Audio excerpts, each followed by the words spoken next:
నువ్వు గనక ఆయన ఆపకపోతే అంధుడైన నా భర్త కృష్ణానదిలో మునిగిపోయేవాడు. అవునా? ఆ తాతయ్య గురించి అంటున్నారా? బామ్మగారు మీకు విషయం చెప్పనా? నేను తాతయ్య గారికి సహాయం చేయడానికి వెళ్ళాను, కానీ నేను పడిపోబోతే ఆయన నన్ను పట్టుకుని ఆపారు. అదంతా సరే పాప, నువ్వు సహాయం చేద్దామనే కదా వెళ్ళావు. ఆ ఆలోచన చాలు. అందరూ అలా అనుకోరు. సరే, ఇక ఆలస్యం చేయకు, త్వరగా బయలుదేరు.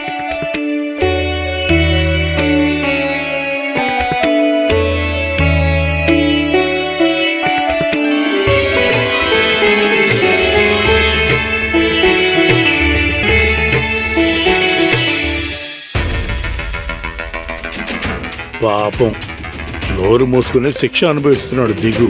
అవునండి, పాపం వాడు మాత్రం ఏం చేయగలడు? మొహమ్మారి శాసనం లిఖించిందంటే ఇక దానికి ఎదురేముంది? దిగుది వాళ్ళ నాన్నలాగే చాలా మంచి మనసు, కానీ అమ్మ చెప్పు చేతల్లో ఉన్నాడు.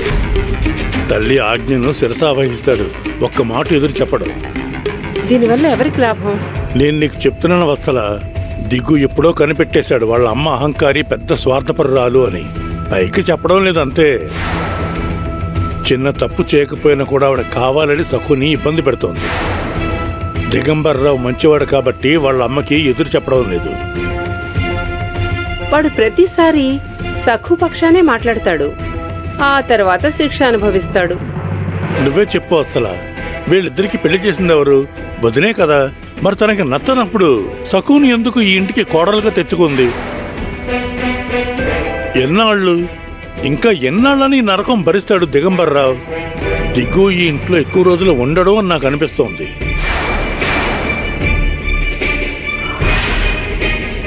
ఏమండి, మీరెందుకు ఇలా మాట్లాడుతున్నారు? నాకు తెలుసు వత్సల, ఖచ్చితంగా దిగ్గు భవిష్యత్తులో ఆ పనే చేస్తాడు. దిగ్గుకి అన్నీ శ్రీధరన్నయ్య పోలికలే. ఆయనలాగే వీడిది నిర్మలమైన మనసు. మనోరమ వదినలాగా దుష్టకార్యాలు చెయ్యడు. మా అన్నయ్య కూడా తన భార్య స్వభావానికి విసిగిపోయి ఇంట్లోంచి వెళ్ళిపోయాడు. అలాగే ఏదో ఒకరోజు దిగంబర్రావు కూడా వాళ్ళ అమ్మ ప్రవర్తన భరించలేక ఇంట్లోంచి వెళ్ళిపోతాడు.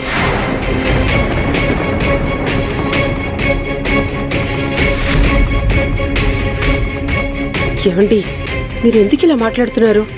పాపం దిగుకి వేరే మార్గం లేదు అసలు. తలచుకుంటే దిగంబర్రావు వాళ్ళ అమ్మని ధైర్యంగా నిలదీసి అడగగలడు, కానీ అతని స్వభావం అలాంటిది కాదు. మాతృభక్తి ఎక్కువ, పెద్దలంటే గౌరవం. మా వదిన వాడిని కోతిని చేసి ఆడిస్తోంది. గొప్ప వ్యాపారవేత్త అయ్యే లక్షణాలు వాడికి ఉన్నాయి, కానీ మా వదిన అందరి ముందు వాడిని ఎలా అవమానిస్తుంటే ఈ ఊళ్ళో వాడిని ఎవరు గౌరవిస్తారు చెప్పు? వాడిని ప్రతిరోజు తిడుతోంది. దిగంబర్రావు లాంటి బుద్ధిమంతులైన కొడుకుతో ఏ తల్లైనా ఇలా ప్రవర్తిస్తుందా? నీకు తెలియదు వత్సల, మా అన్నయ్యని ప్రతిరోజు వదిని ఎలాగే వేధించింది, నరకం చూపించింది. అందుకే ఆయన భార్య బిడ్డల్ని వదిలేసి రాత్రికి రాత్రే ఒంటరిగా పండరిపురానికి వెళ్ళిపోయాడు.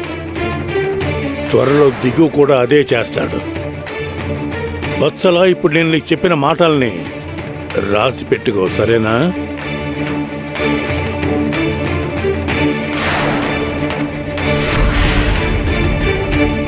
తెన్నింటి వాసాలు లెక్క పెడతారా మీరు? కానీ నా కొడుకు దిగో నిజంగానే వాళ్ళు చెప్పినట్టు చేస్తాడా? వెళ్ళిపోతాడా? లేదు లేదు, అలా జరగడానికి వీల్లేదు. అలా జరగని మనం.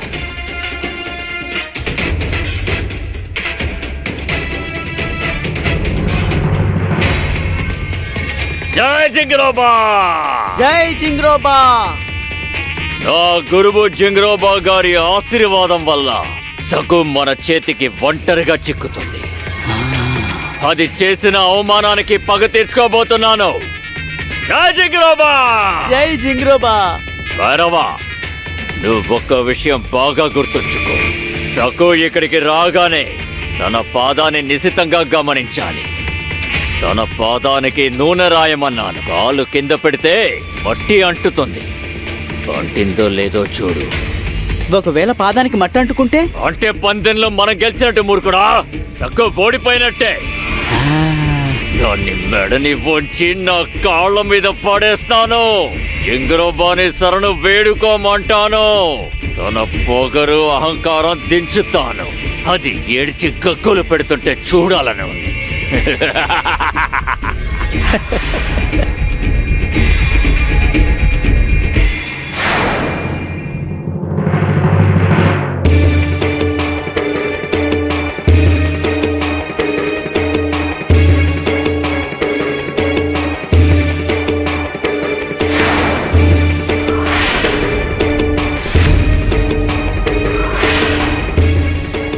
ఈ పిల్ల కుంటుకుంటూ ఆశ్రమానికి వచ్చేసిందా?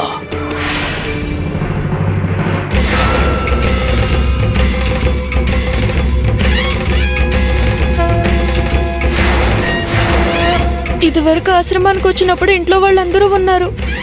ఇప్పుడు ఒంటరిగా వచ్చాను. నాకు చాలా భయం వేస్తుంది. పాండురంగా, నాకు తోడుగా నువ్వు ఉన్నావు కదా.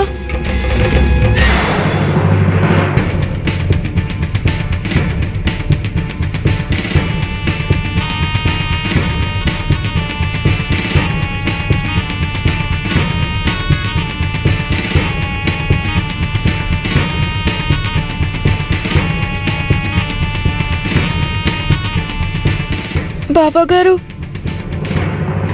నేను సంకల్పాన్ని పూర్తి చేశాను. ఇప్పుడు ఏం చేయమంటారు? ఆ? ఇప్పుడు నేనేం చేయాలి? నువ్వు నైవేద్యం ఎవరి కోసం తీసుకొచ్చావు? జింగ్రోబా కోసం. జింగ్రోబాకి నైవేద్యం సమర్పించి వెళ్ళు. వెళ్ళు.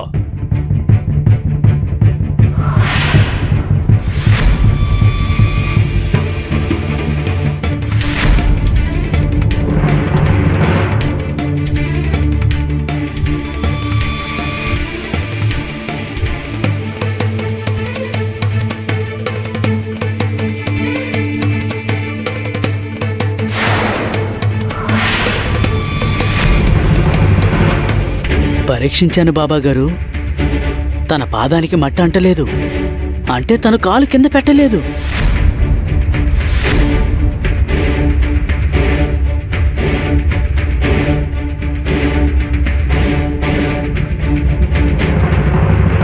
బాబాగారు, మీరు నిర్దేశించిన నియమాల్ని పాటించి సంకల్పం పూర్తి చేశాను. నేనిప్పుడు కాలు కింద పెట్టచ్చా?